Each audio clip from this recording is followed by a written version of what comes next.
यशपाल जी, आदेश है ये जो मौखिक आदेश, उसके बारे में मैं भी सुन रही थी, लेकिन एक वाजिब सवाल तो है कि पुलिस फोर्स में दूसरे धर्म के भी लोग हैं, फिर दूसरे धर्म के लोगों को भी इस आदेश का पालन करना होगा, तो वो कैसे रामचरित पाठ का मानस का पाठ कर पाएंगे? जरा ये बताइए, इस पर तो आपत्ति जताना वाजिब ही लग रहा है।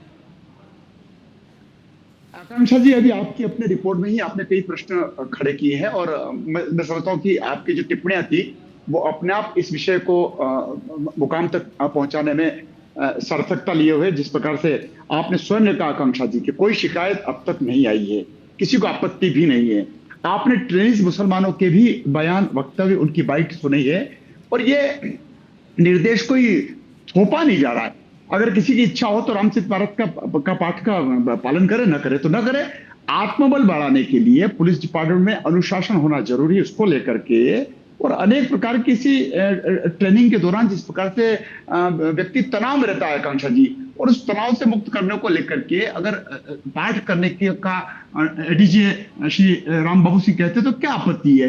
देखिए, आम लोगों को आपत्ति नहीं है, ट्रेनर्स को, ट्रेनिंग करने वालों को आपत्ति नहीं है, कांग्रेस को क्यों आपत्ति होती है? और आपने अभी खुद ने अपनी रिपोर्ट में कहा कि भूत भवन भगवान महाकाल की सवारी सोमवार को निकलती है, तो बच्चों के स्कूल अगर रविवार को कर दिया जाए, बच्चों को तकलीफ नहीं है, माता पिता को तकलीफ नहीं है, पालक अभिभावक को तकलीफ नहीं है, कांग्रेस को तकलीफ होती है। ठीक है यशपाल जी, एक छोटा सा सवाल है, यदि कल को दूसरे धर्म के भी धर्म ग्रंथ पढ़ाने के लिए फिर जब मांग उठ जाती है, तब फिर क्या करेगी सरकार? तब फिर क्या करेंगे एडीजी?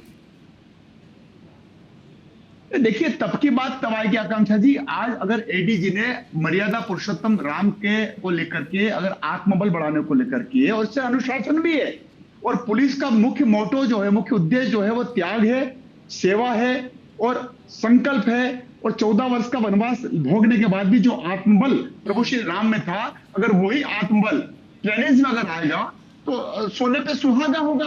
और मैंने कहा ना कि सूर्य नमस्कार से तकलीफ है, प्रभु राम तो काल्पनिक थे, उससे तकलीफ है, राम से तो था ही नहीं।